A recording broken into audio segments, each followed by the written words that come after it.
El teléfono sonó a las 3:17 de la madrugada, una hora en la que las llamadas solo anuncian dos cosas: un error o una tragedia.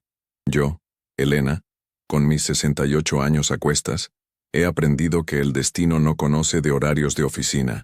El corazón, ese viejo traidor, se me encogió en el pecho antes de que mi mano temblorosa alcanzara el aparato en la mesita de noche. La pantalla iluminó el nombre de mi cuñada, Isabel. El miedo se convirtió en un hielo que me recorrió la espalda. Isabel nunca llamaba a estas horas.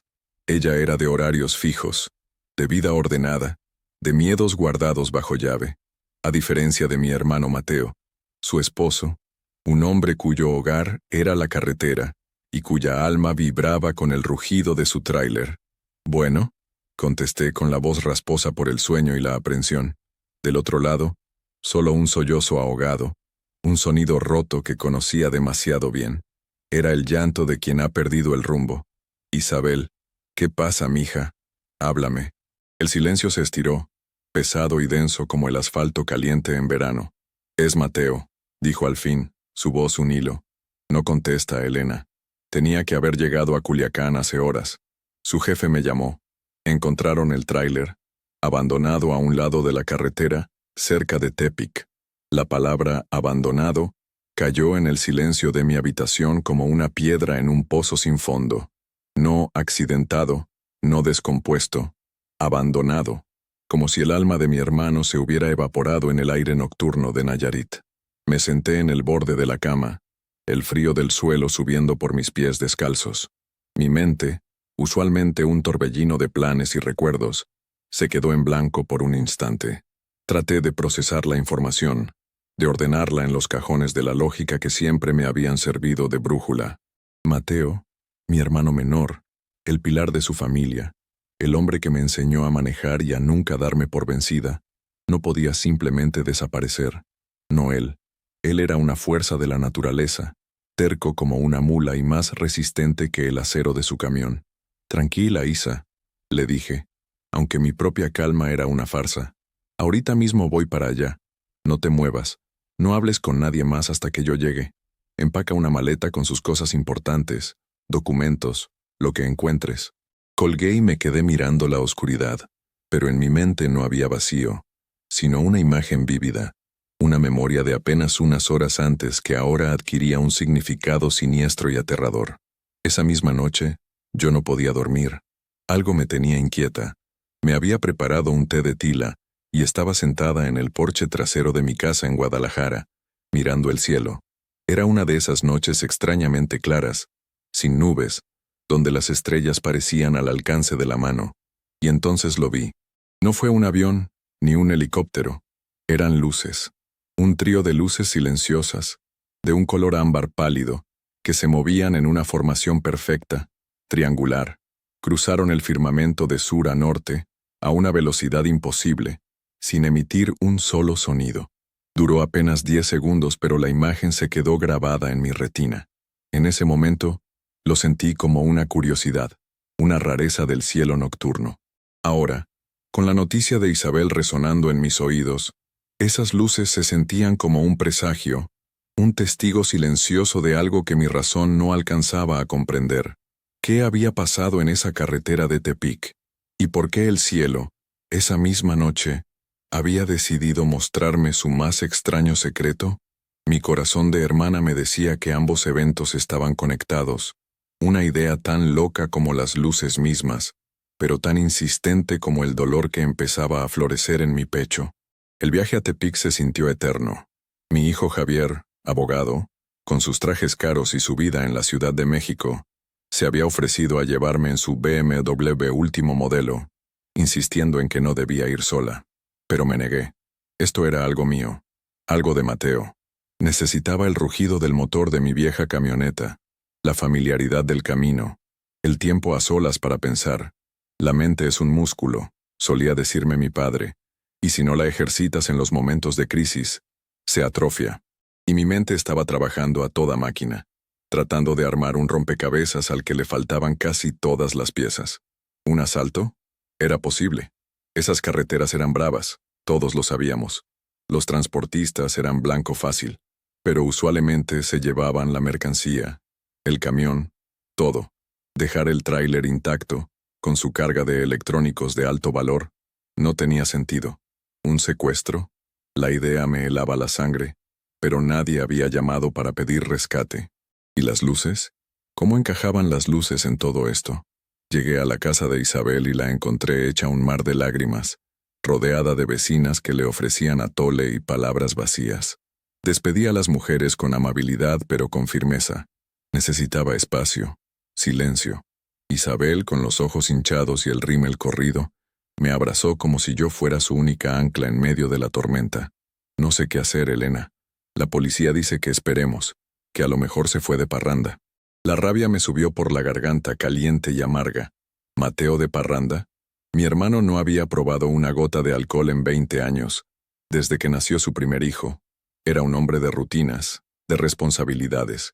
Esa gente no sabe nada, le aseguré, tomando su rostro entre mis manos. Vamos a encontrarlo, tú y yo, pero necesito que seas fuerte. Llorar no nos va a traer respuestas. En ese momento, vi en sus ojos una chispa de la mujer fuerte de la que mi hermano se había enamorado, una chispa que la desesperación estaba a punto de extinguir. Mi trabajo era mantenerla encendida. El primer paso fue ir al lugar donde encontraron el tráiler, un tramo solitario de la carretera Federal 15, flanqueado por la densa vegetación de la sierra. El sol de Nayarit caía a plomo, haciendo brillar el asfalto. El camión ya no estaba. La Policía Federal se lo había llevado a un corralón. Pero en la tierra del acotamiento, aún se podían ver las marcas de los neumáticos. Caminé por el área, mis ojos de águila buscando cualquier cosa fuera de lugar. La policía había hecho una revisión superficial, buscando casquillos de bala o señales de violencia obvia. Al no encontrar nada, habían asumido el escenario más simple. Pero yo no buscaba lo obvio, buscaba lo sutil, y lo encontré. A unos metros de donde había estado estacionado el camión, semioculta bajo unas hojas, había una pequeña libreta de cuero, de esas que Mateo siempre llevaba en el bolsillo de la camisa. El corazón me dio un vuelco. La abrí con manos temblorosas. Dentro, su caligrafía ordenada llenaba las páginas con notas de entregas, gastos de diésel, números de teléfono. Pero en la última página escrita, había una anotación diferente. No era un número ni una dirección. Eran solo 3 palabras: ojos de fuego. Y debajo, una fecha y una hora, la de esa misma noche. No tenía ni idea de lo que significaba ojos de fuego, pero sabía, con una certeza que me nacía de las entrañas, que no era una simple anotación, era una clave, el primer hilo del que debía tirar. Mientras sostenía la libreta, el recuerdo de las luces ámbar en el cielo volvió a mi mente. ¿Eran esos los ojos de fuego de los que hablaba mi hermano?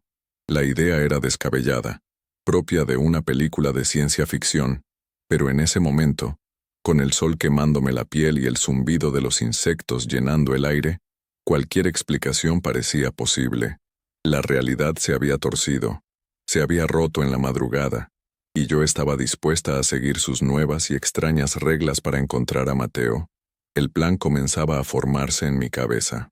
No un plan basado en la esperanza, sino en la acción. La policía no haría nada. La familia estaba paralizada por el dolor.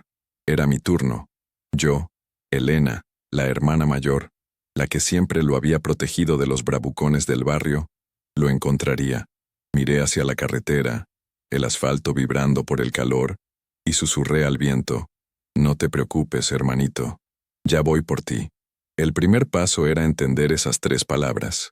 Y para eso necesitaba entrar en el mundo de Mateo, el mundo de los camioneros. Un universo con sus propios códigos, sus propias leyes y sus propios demonios.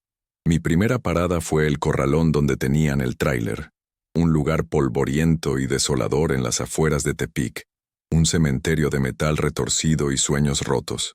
El oficial a cargo, un hombre con bigote y una barriga que se derramaba sobre su cinturón, me miró con fastidio. Señora, ya le dijimos a su cuñada, no hay nada. Ni un vidrio roto, ni forcejeo, nada.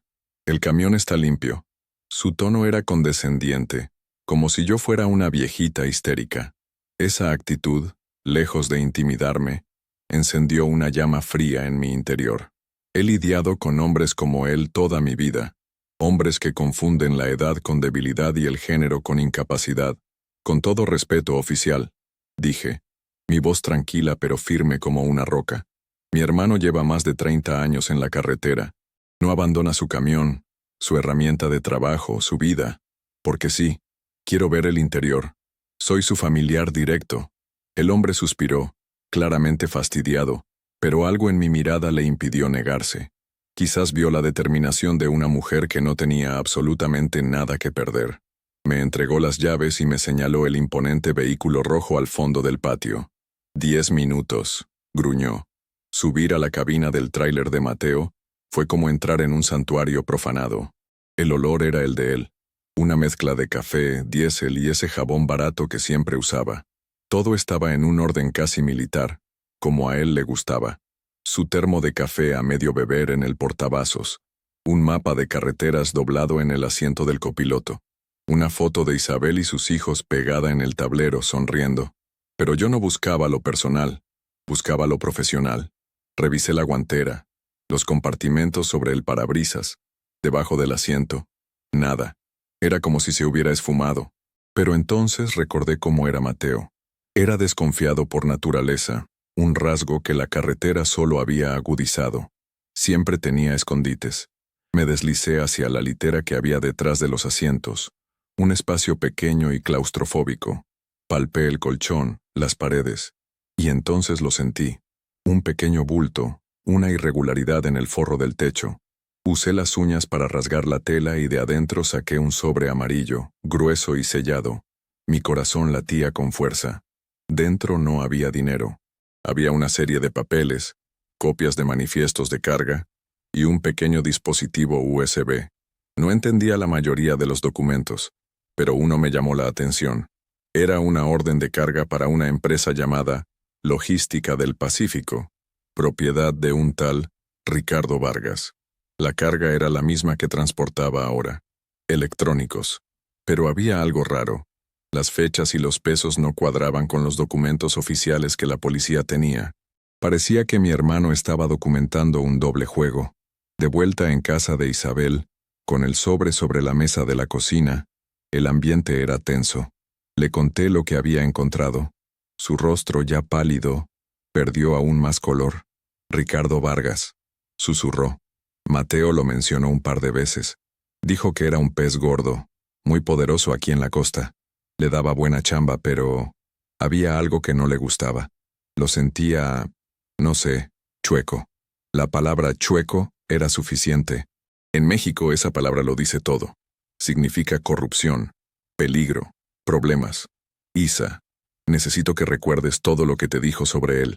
Cualquier detalle, por pequeño que sea. Isabel se esforzó, sus ojos cerrados mientras buscaba en los rincones de su memoria. Una vez Mateo llegó muy enojado. Dijo que Vargas le había pedido hacer una entrega especial por fuera de la ruta oficial, que la paga era muy buena pero que olía mal. Mateo se negó. Le dijo que él era un transportista, no un mula. Discutieron fuerte. Después de eso, Vargas no lo volvió a llamar por un tiempo, pero hace un par de meses, lo buscó de nuevo, muy amable, como si nada hubiera pasado. Le ofreció un contrato nuevo, con mejores condiciones. Mateo dudó, pero necesitábamos la lana. La colegiatura de los niños, la hipoteca. Aceptó. La historia encajaba. Mateo, íntegro y trabajador, había sido arrastrado a algo turbio. Se negó una vez, pero la necesidad económica, esa soga que aprieta a tantos, lo obligó a volver. Pero mi hermano no era un tonto. Si volvió a trabajar con Vargas, fue con los ojos abiertos. El sobre que encontré era su seguro de vida. Estaba recolectando pruebas. Y ojos de fuego. ¿Sería el nombre clave de una operación? ¿O de un lugar? Tenía que hablar con gente del gremio, con los que conocían los secretos de la carretera.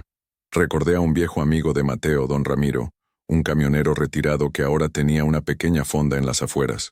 Un hombre sabio, de pocas palabras pero de gran corazón. Él sabría.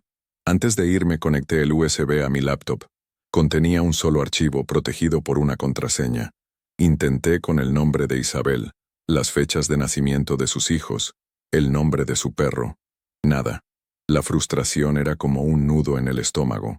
Sabía que las respuestas estaban ahí, a solo unos clics de distancia, pero protegidas por una barrera invisible. Mientras conducía hacia la fonda de Don Ramiro, el sol comenzaba a ponerse, tiñendo el cielo de naranjas y púrpuras. El paisaje de Nayarit, tan hermoso y tan salvaje, parecía guardar sus secretos con celo. Pensé en Ricardo Vargas, un hombre poderoso, con los recursos para hacer desaparecer a alguien sin dejar rastro. Me estaba metiendo en la boca del lobo, y lo sabía. Pero el miedo era un lujo que no podía permitirme. El amor por mi hermano era un motor mucho más potente. Recordé una vez, cuando éramos niños, un perro bravo me había acorralado contra una cerca. Yo estaba paralizada de terror. Mateo, que era más pequeño y flaco que yo, salió de la nada con un palo en la mano y se paró entre el perro y yo. No gritó, no corrió, solo se quedó ahí, firme, mirando al animal a los ojos hasta que éste, confundido, se dio la vuelta y se fue. «Nunca dejes que vean tu miedo, Elena», me dijo ese día con su vocecita de niño. «Si te mantienes firme, hasta el más grande se lo piensa 2 veces». Esas palabras resonaron en mí ahora. Yo no tenía un palo, pero tenía la verdad de mi lado, y la determinación de una mujer que iba a desenterrar esa verdad, costara lo que costara. Ricardo Vargas era el perro bravo, y yo, al igual que mi hermanito hace tantos años, me iba a parar frente a él sin parpadear. La fonda de Don Ramiro, el descanso del trailero, era exactamente como la recordaba, un pequeño oasis de luz y olor a comida casera al borde de la oscura carretera. El interior estaba lleno de hombres corpulentos con gorras y botas polvorientas, sus conversaciones un murmullo grave sobre el sonido de la rocola. Ramiro, un hombre de 70 y tantos años, con la piel curtida por 1000 soles y la mirada serena de quien ha visto de todo, estaba detrás de la barra sirviendo café. Cuando me vio, sus ojos se abrieron con sorpresa y luego se llenaron de una genuina calidez. «Elena, qué milagro. Pero tu cara no me trae buenas noticias». No necesité muchas palabras. Le conté todo, en voz baja, mientras él escuchaba con atención, asintiendo lentamente, su rostro endureciéndose con cada detalle. Cuando terminé, se quedó en silencio por un largo rato, limpiando un vaso con un trapo hasta dejarlo reluciente. Finalmente, suspiró. Mateo era de los buenos, de los que ya no hay, derecho como una flecha. Se inclinó sobre la barra, su voz apenas un susurro. Ese nombre, Ricardo Vargas, no me extraña. Tiene fama por toda la costa. Mucho dinero, muchos conectes. Se dice que mueve más que solo electrónicos, que sus camiones a veces viajan demasiado ligeros para la carga que declaran, o demasiado pesados. ¿Me entiendes? Entendía perfectamente. Contrabando. O algo peor. Ramiro. Mateo dejó una nota. Decía, ojos de fuego. ¿Te suena de algo? Los ojos del viejo camionero se nublaron por un momento, buscando en el archivo de su memoria. Ojos de fuego, repitió para sí mismo. No es un lugar, mija. No es una persona. Es una leyenda de la carretera. Un cuento que nos contamos los viejos para asustar a los novatos. Se sirvió un café y continuó. Se cuenta que en ciertos tramos, sobre todo en la sierra, por la noche, a veces se ven unas luces extrañas en el cielo. No son aviones, no son estrellas, son como ojos. Ojos que te miran desde arriba. La mayoría dice que son puras tonterías, el cansancio, el reflejo de las luces en el parabrisas, pero otros, los más viejos, juran que es verdad, que cuando esas luces aparecen, algo malo está a punto de pasar, que son un mal agüero. Algunos hasta dicen que no son de este mundo. El escalofrío que me recorrió no fue por el aire acondicionado. Eran las mismas luces que yo había visto. Mateo no estaba escribiendo el nombre de una operación. Estaba describiendo lo que vio, o lo que sabía que iba a ver. Quizás Vargas usaba esas noches, esas leyendas, como una cortina de humo para sus operaciones, sabiendo que la gente estaría mirando al cielo, distraída, o demasiado asustada para hacer preguntas. Pero hay algo más, dijo Ramiro sacándome de mis pensamientos. Hace como un mes, un muchacho, un novato, se accidentó feo por esa misma zona. Se salió de la carretera. Juraba y perjuraba que algo lo había encandilado desde arriba. Unas luces potentes. Nadie le creyó. Dijeron que se quedó dormido. El muchacho se asustó tanto que dejó la chamba y se regresó a su pueblo en Oaxaca. Quizás él vio algo. Me dio el nombre del muchacho, Pedro, y el posible pueblo donde encontrarlo. Era una pista remota, un tiro en la oscuridad, pero era más de lo que tenía. Mientras me despedía, Ramiro me tomó del brazo. Su mano era callosa, pero su agarre era gentil. Ten mucho cuidado, Elena. Vargas no es un jugador de barrio. Estás pateando un hormiguero muy grande. Si necesitas algo, lo que sea, esta es tu casa. Le agradecí con un nudo en la garganta. La lealtad de la gente de la carretera era un código no escrito, pero más fuerte que cualquier contrato. Salí de la fonda con una mezcla de miedo y resolución. La historia de las luces ya no era solo una extraña coincidencia, era una pieza central del misterio, y ahora tenía un posible testigo. El viaje a Oaxaca sería largo y complicado, pero mi plan se estaba solidificando. No era un plan perfecto, era un camino de migajas de pan que esperaba me llevaran de vuelta a mi hermano. De vuelta en casa de Isabel, encontré a mi hijo Javier esperándome. Había volado a Tepic en el primer vuelo, preocupado por mi silencio. Su presencia, normalmente una fuente de confort, ahora me resultaba un poco irritante. Él era un hombre de leyes, de procedimientos, de un mundo donde las cosas se resuelven con documentos y mociones. No entendía la ley de la carretera, la ley del silencio, la ley de la supervivencia que yo estaba empezando a navegar. Mamá, esto es una locura, me dijo, paseándose por la pequeña sala de Isabel. Debes dejar esto en manos de la policía, irte a Oaxaca a buscar a un tipo del que ni siquiera sabes si existe. Es peligroso. Lo miré, y por primera vez, vi en mi hijo no a un abogado exitoso, sino a un niño asustado, asustado por mí, por lo desconocido. Javier, la policía no va a hacer nada. Para ellos tu tío es solo otro número, otro expediente en un archivero. Para mí, es mi sangre, y no voy a esperarme sentada a que un burócrata decida si vale la pena buscarlo. Le mostré el sobre, los papeles. Le hablé de Vargas, de don Ramiro, de Pedro. Su rostro cambió. El abogado en él empezó a analizar la situación. Tomó los papeles y los examinó con ojo experto. Esto es serio, mamá. Si estos manifiestos son lo que creo que son, tu hermano descubrió un esquema masivo de evasión fiscal y contrabando. Esto vale millones. Y la gente mata por mucho menos que eso. Tomó el USB. La contraseña. Tiene que haber una pista. Piensa, mamá. ¿Alguna frase que él siempre decía? ¿Algún apodo? ¿Algo que solo ustedes dos supieran? Nos sentamos juntos, repasando años de recuerdos. Y entonces, como un relámpago, me acordé. Cuando éramos niños, vivíamos cerca de las vías del tren. Por las noches, el silbato del tren nos despertaba. Mateo, para calmar mi miedo, me decía que no era un tren, sino un dragón de acero que cuidaba nuestros sueños. Era nuestro secreto. Me acerqué a la laptop y tecleé Dragón de Acero 74. El 74 por el año de su nacimiento. La pantalla parpadeó y el archivo se abrió. El contenido del USB nos dejó sin aliento. No eran solo documentos, eran audios. Grabaciones de conversaciones telefónicas que Mateo había hecho en secreto. La voz de Ricardo Vargas era inconfundible, suave, casi melosa, pero con un filo de acero debajo.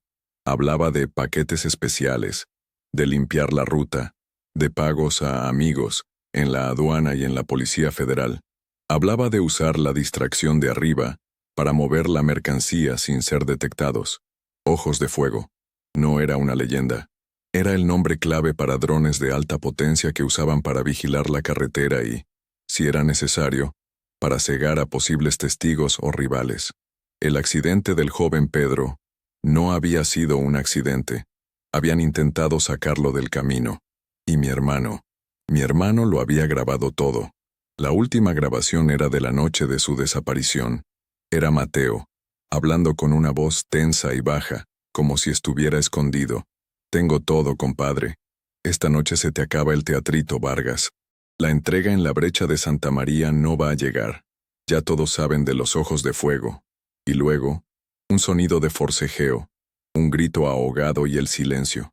Javier y yo nos quedamos mirando la pantalla, el horror reflejado en nuestros rostros. Mateo no había desaparecido, lo habían silenciado. Vargas sabía que él tenía las pruebas, y lo habían ido a cazar esa noche en la carretera. La desesperación me golpeó con la fuerza de un puñetazo en el estómago. La pequeña esperanza que había albergado, la idea de que quizás estaba herido o perdido, se desvaneció. Pero la desesperación duró solo un instante, reemplazada por una rabia fría y pura.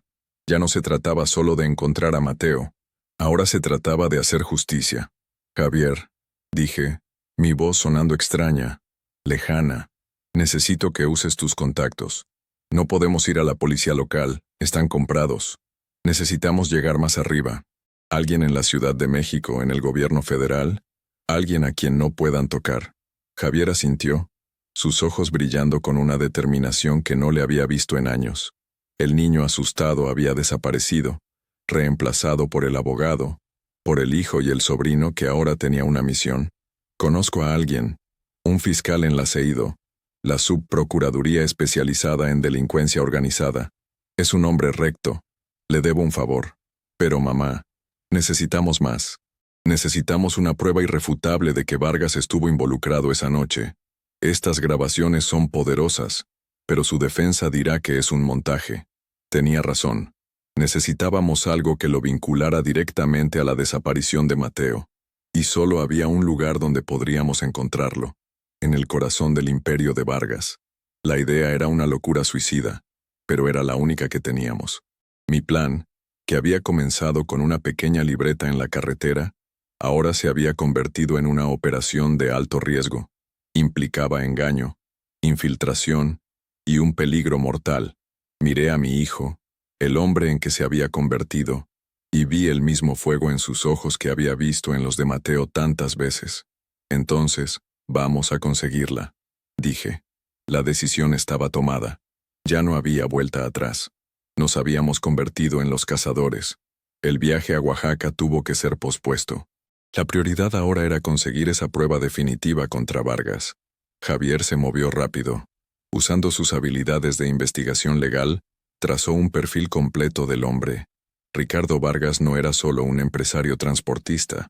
Su nombre aparecía en los consejos de administración de constructoras, inmobiliarias y hasta empresas de seguridad privada. Era un pulpo con tentáculos por todas partes. Su centro de operaciones, Logística del Pacífico, tenía su sede en un moderno edificio de oficinas en el corazón financiero de Tepic, un lugar que parecía inexpugnable. Pero todo Goliat tiene su David, y toda fortaleza tiene una grieta. La nuestra, descubrimos, era su vanidad. Vargas era un hombre al que le encantaba el reconocimiento social. Patrocinaba eventos de caridad, aparecía en las páginas de sociales y, una vez al año, organizaba una gran gala en su mansión para celebrar el aniversario de su empresa. Una fiesta a la que asistía lo más selecto de la política y la sociedad de Nayarit. La gala era en 2 días. Era nuestra única oportunidad de acercarnos a él, de entrar en su casa, en su santuario. Pero ¿cómo? No éramos nadie en ese círculo. Fue Isabel quien, en medio de su dolor, nos dio la clave. Yo trabajé un tiempo en un servicio de catering de lujo, el que organiza todos los eventos importantes de la ciudad. Se llama El Buen Gusto. La dueña, doña Elvira, me tiene mucho aprecio. La idea era tan audaz que parecía imposible. Infiltrarme como parte del personal de servicio. Yo, una mujer de casi 70 años. Pero era precisamente mi edad y mi apariencia inofensiva lo que me convertía en el caballo de Troya perfecto. Nadie sospecharía de una abuelita que sirve canapés. Javier, al principio, se opuso rotundamente. Es demasiado peligroso, mamá. Si te descubren, no me van a descubrir, lo interrumpí. He pasado toda mi vida siendo invisible para hombres como Ricardo Vargas. Es hora de usar eso a mi favor. Con la ayuda de Isabel, contacté a doña Elvira. Le conté una historia a medias, que mi situación económica era precaria y necesitaba desesperadamente un trabajo extra. Ella, sin dudarlo, me ofreció un puesto para la gala de Vargas. El plan era sencillo en su concepción, pero increíblemente complejo en su ejecución. Mientras yo estuviera dentro, mi misión sería llegar a su despacho. Según la investigación de Javier, La mansión tenía un sistema de seguridad de última generación, pero el despacho, su lugar más privado, probablemente contendría una computadora, documentos, algo que lo vinculara con la noche de la desaparición. Javier estaría afuera, en un auto, monitoreando las comunicaciones y listo para actuar. Le entregaríamos una copia anónima de las grabaciones de Mateo al fiscal del Aceido, justo antes de la fiesta, para que estuvieran sobre aviso y listos para movilizarse si encontrábamos la prueba final. Era un castillo de naipes. Si una sola carta fallaba, todo se vendría abajo. Los 2 días previos a la gala fueron los más largos de mi vida. Practiqué cómo llevar una charola, cómo servir vino, cómo sonreír sin que se notara la tormenta que llevaba dentro. Cada vez que cerraba los ojos veía el rostro de Mateo. Escuchaba su último grito ahogado en la grabación. Eso alimentaba mi determinación. Esto ya no era solo por él. Era por cada camionero que arriesgaba su vida en la carretera, por cada familia que vivía con el miedo de una llamada a medianoche. Era mi pequeña guerra contra la impunidad que carcomía nuestro país. La noche de la fiesta, mientras me ponía el uniforme negro y blanco del servicio de catering, me miré en el espejo. No vi a Elena, la maestra jubilada, la madre, la hermana. Vi a una extraña, una mujer con una misión grabada en las arrugas de su rostro. Me puse el pequeño auricular que Javier me había conseguido, un dispositivo discreto para que pudiéramos comunicarnos. «¿Lista, mamá?», escuché su voz cargada de tensión. «Lista, mijo», respondí. «Que Dios nos acompañe». La mansión de Ricardo Vargas era un monumento a la opulencia y al mal gusto. Estaba en una colina con vista a toda la ciudad, un palacio de mármol blanco y enormes ventanales. La música clásica flotaba en el aire, mezclándose con las risas falsas de los invitados, hombres con relojes caros y mujeres goteando diamantes y perfume Chanel. Mientras circulaba entre ellos con mi charola de bocadillos, observaba todo: la distribución de la casa, la ubicación de las cámaras, los movimientos de los guardias de seguridad, y lo vi a él, Ricardo Vargas. Era más joven de lo que imaginaba, con un encanto fácil y una sonrisa que no le llegaba a los ojos. Estaba rodeado de políticos y empresarios, aceptando sus felicitaciones. El rey en su corte. Sentí una oleada de náuseas. Ese hombre, que reía y brindaba con champán, era el responsable del sufrimiento de mi familia. Tuve que apoyarme en una pared por un segundo para controlar la rabia que amenazaba con desbordarme. «Mamá, ¿estás bien?», la voz de Javier sonó en mi oído. «Estoy bien», susurré. «Estoy buscando el despacho». Según los planos que Javier había conseguido, el despacho estaba en el 2.º piso, al final de un pasillo.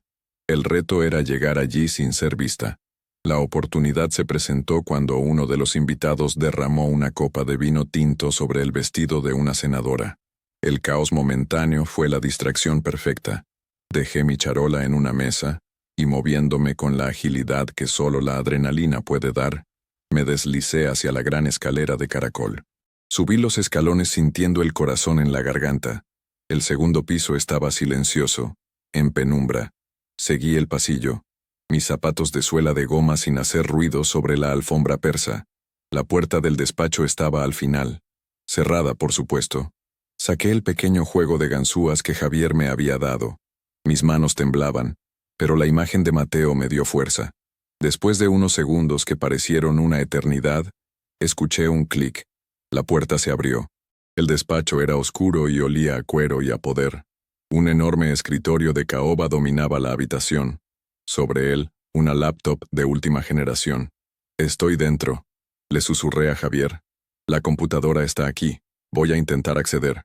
Me senté en la silla de cuero de Vargas, sintiendo un escalofrío. La laptop, para mi sorpresa, no tenía contraseña. La vanidad de Vargas, su sensación de ser intocable, era su debilidad. Empecé a buscar en los archivos. Carpetas con nombres de sus empresas, estados de cuenta, fotos. Y entonces vi una carpeta llamada Proyectos Especiales. Dentro había videos. Eran grabaciones de cámaras de seguridad, pero no de la casa. La abrí. La primera imagen me heló la sangre. Era un video nocturno, granulado, de un tramo de carretera. Mi tráiler. El tráiler de Mateo. y varios hombres bajándolo a la fuerza. Mi hermano luchaba, pero eran demasiados. Y entonces apareció Vargas. Se acercó a Mateo, le dijo algo al oído, y luego hizo una seña. Uno de los hombres golpeó a mi hermano en la cabeza con la culata de un arma. Mateo se desplomó. Lo arrastraron hacia una camioneta y desaparecieron en la oscuridad. No pude reprimir un sollozo. Las lágrimas corrían por mis mejillas. «Lo tengo, Javier», dije, mi voz quebrada por el dolor y el triunfo. «Tengo el video». Lo grabó todo. Rápidamente, inserté una pequeña memoria USB que llevaba oculta y empecé a copiar el archivo. La barra de progreso en la pantalla se movía con una lentitud exasperante. Cada segundo era una tortura. De repente, escuché pasos en el pasillo. «Mamá, alguien va para allá. Sal de ahí ahora», gritó Javier en mi oído. El pánico me invadió. La copia estaba al 50%. No podía irme sin ella. Miré alrededor, desesperada. Mi única opción era esconderme. Me deslicé debajo del enorme escritorio justo cuando la puerta se abría. Pude ver un par de zapatos caros de hombre entrando en la habitación. Era Vargas. Mi corazón se detuvo. Me acurruqué en la oscuridad, haciéndome lo más pequeña posible, rezando para que no me viera. Podía oler su loción cara, escucharlo moverse por la habitación. Abrió un cajón, luego lo cerró. Se sentó en la silla, a centímetros de mi cabeza. Podía sentir el calor de su cuerpo. El miedo era tan intenso que era físico, una presión en mi pecho que me impedía respirar. La barra de progreso en la pantalla de la laptop, que yo podía ver desde mi escondite, llegó al 100%, copia completa. Justo en ese momento, el teléfono de escritorio sonó. Vargas contestó. «Sí, dígame. ¿El fiscal del Aceido? Preguntando por mí. Pásamelo». Mi sangre se congeló. Javier había actuado. Le había dado la señal. Mientras Vargas estaba distraído con la llamada, negando todo conocimiento sobre un transportista desaparecido, con la voz más tranquila del mundo, yo, con un movimiento que me pareció de una lentitud agónica, extendí la mano, saqué el USB y me deslicé desde debajo del escritorio hacia la puerta. Salí del despacho sin hacer un solo ruido, cerrando la puerta detrás de mí con un cuidado infinito.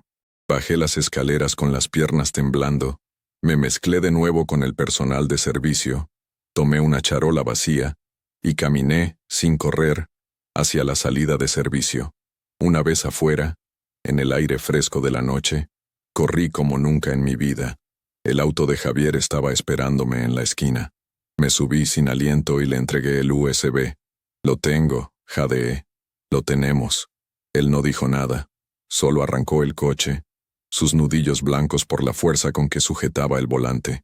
A lo lejos empezamos a escuchar el sonido de sirenas acercándose a la mansión. Lo habíamos logrado. Habíamos pateado el hormiguero y ahora las hormigas estaban saliendo. La justicia, esa rueda lenta pero implacable, había comenzado a girar. Y yo, Elena, una abuela con el corazón roto pero el espíritu de una guerrera, la había puesto en movimiento. La imagen de Mateo, desplomándose en la carretera, seguía en mi mente, pero ahora estaba acompañada por el sonido de esas sirenas, una promesa de que su sacrificio no sería en vano. Los días que siguieron fueron un torbellino de actividad legal y caos mediático. La noticia del arresto de Ricardo Vargas en su propia fiesta de aniversario estalló como una bomba en la sociedad nayarita. El video que recuperé era la pieza clave, la prueba irrefutable que el fiscal del Aceido necesitaba. Ataba a Vargas directamente a la escena del crimen, desmantelando su fachada de respetable hombre de negocios y revelando al monstruo que se escondía debajo. Sus cómplices, desde los matones que secuestraron a Mateo hasta los funcionarios corruptos que le daban protección, comenzaron a caer como fichas de dominó. El imperio que Vargas había construido sobre el miedo y la violencia se desmoronaba. Javier se convirtió en el enlace entre nuestra familia y la fiscalía. Lo vi transformarse, dejar atrás al abogado corporativo para convertirse en un luchador por la justicia, usando su conocimiento de la ley no para hacer dinero, sino para honrar la memoria de su tío. Por primera vez en muchos años, sentí un orgullo inmenso por mi hijo. Pero para mí, para Isabel y sus hijos, El éxito de la operación legal era una victoria amarga. Teníamos justicia, pero no teníamos a Mateo. Los hombres de Vargas, presionados por la fiscalía, finalmente confesaron. Contaron cómo lo habían secuestrado esa noche, cómo lo habían interrogado brutalmente para saber dónde había escondido las pruebas que tenía contra ellos. Pero mi hermano, terco y valiente hasta el final, no dijo una palabra. Murió sin revelar su secreto, protegiéndonos, dándome el tiempo que necesitaba para encontrar la verdad. Su cuerpo, nos dijeron, había sido arrojado en una de las tantas fosas clandestinas que marcan la geografía de la impunidad en nuestro país. Nunca lo encontraríamos. La noticia fue devastadora. Isabel se derrumbó por completo, y esta vez, yo no tuve la fuerza para sostenerla. Nos abrazamos y lloramos juntas, un llanto largo y amargo, no solo por Mateo, sino por la crueldad de un mundo que le arrebata la vida a los hombres buenos. El funeral fue sin un cuerpo, una ceremonia extraña y dolorosa en la iglesia del pueblo. La comunidad de transportistas se volcó para apoyarnos. Cientos de tráileres formaron una caravana en honor a Mateo, haciendo sonar sus claxones en un saludo final que retumbó en todo el valle. Don Ramiro dio un discurso, su voz quebrada por la emoción, hablando no del camionero, sino del amigo, del hombre leal y trabajador que siempre tenía una sonrisa y una mano extendida para ayudar. En ese momento, rodeada de tanto cariño, entendí que el legado de mi hermano no era su tráiler, ni el dinero que ganaba.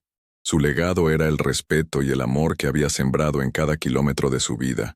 Esa era su verdadera herencia, una fortuna que ningún criminal podría robarle. Después del funeral, la vida tenía que seguir, aunque parecía imposible. Ayudé a Isabel a poner en orden sus finanzas. Descubrimos que Mateo, previsor como siempre, había contratado un seguro de vida considerable y tenía algunas inversiones bien pensadas. No serían ricos, pero podrían salir adelante sin la angustia económica inmediata. La cuenta bancaria, que al principio parecía modesta, escondía un plan de ahorro que garantizaba la universidad de sus hijos. Era el último acto de amor de mi hermano, su forma de cuidar de su familia incluso después de la muerte. Vendimos la casa de Tepic, un lugar lleno de demasiados fantasmas, y Isabel y los niños se mudaron a Guadalajara, a unas cuantas calles de mi casa. Reconstruir una vida desde las cenizas es un trabajo lento y doloroso, pero juntas, apoyándonos la una en la otra, comenzamos a colocar los primeros ladrillos. Unos meses después, recibí una llamada. Era Pedro, el joven camionero de Oaxaca. Se había enterado por las noticias de lo que había pasado y de mi papel en la investigación. Quería agradecerme. Usted hizo lo que nadie se atrevió, señora, me dijo. Le hizo justicia a su hermano y a todos nosotros, los que tenemos miedo en la carretera. Lo que le pasó a él, me pudo haber pasado a mí. Me contó que había vuelto a manejar, que mi historia le había dado el valor para no dejar que el miedo le robara su pasión. Colgué el teléfono con una sensación extraña, una mezcla de tristeza y una pequeña chispa de paz. La muerte de Mateo había tenido un significado. Había servido para limpiar un tramo de ese camino que tanto amaba, para hacerlo un poco más seguro para los que venían detrás. Una noche, muy parecida a aquella en la que todo comenzó, estaba sentada de nuevo en mi porche, mirando el cielo estrellado. Ya no buscaba luces extrañas. Mi búsqueda había terminado. Pensaba en todo lo que había pasado, en la mujer que era antes de esa llamada en la madrugada y en la que me había convertido. Había descubierto una fuerza en mí que no sabía que poseía, una capacidad para la estrategia, el coraje y la acción que había estado dormida bajo capas de rutina y normalidad. La vida, en su infinita y a veces cruel sabiduría, nos pone a prueba no para destruirnos, sino para revelarnos quiénes somos en realidad. La pérdida de Mateo había dejado un agujero en mi alma que nunca se llenaría del todo, pero su memoria se había convertido en una luz guía, un recordatorio constante del poder de la integridad, la lealtad y el amor familiar. Miré las estrellas, y por primera vez en mucho tiempo, sonreí. Sentí su presencia, no en el cielo, sino dentro de mí. Descansa en paz, hermanito, susurré. Tu dragón de acero sigue cuidando nuestros sueños. La justicia se había servido en la tierra, y confiaba en que una justicia mayor lo había recibido en el cielo. La noche estaba en calma, y mi corazón, aunque lleno de cicatrices también. Gracias por llegar hasta el final de esta reflexión. Si estás leyendo esto, quiero que sepas que no estás solo o sola. El camino de la vida a veces nos pone pruebas que parecen insuperables, dolores que nos dejan sin aliento y preguntas sin respuesta. Pero incluso en la noche más oscura, quiero que recuerdes la fuerza que reside en tu interior. Ahora, te invito a un momento de calma. Te pido que dejes un comentario contándome desde qué ciudad o país nos estás leyendo. Me llena el corazón saber hasta dónde llegan estas historias y sentir que estamos conectados, formando una gran familia. Si esta historia te tocó de alguna manera, por favor, sigue nuestro canal para no perderte las que vienen. Y si tienes alguna idea, algún tema o alguna historia que te gustaría que contáramos, déjala también en los comentarios. Vuestras sugerencias son el motor de este espacio. Como un pequeño gesto de agradecimiento y para cuidar de nuestra comunidad, he dejado fijado en el primer comentario un par de recetas de mi abuela, un té de hierbas para calmar la ansiedad y un postre delicioso sin azúcar, para endulzar la vida sin descuidar la salud. Es mi manera de abrazarlos a la distancia. Gracias por tu tiempo, por tu apoyo y por ser parte de Canal Camionello. Que Dios, el universo o la fuerza en la que creas, te proteja a ti y a tus seres queridos, siempre. Nos vemos en la próxima historia.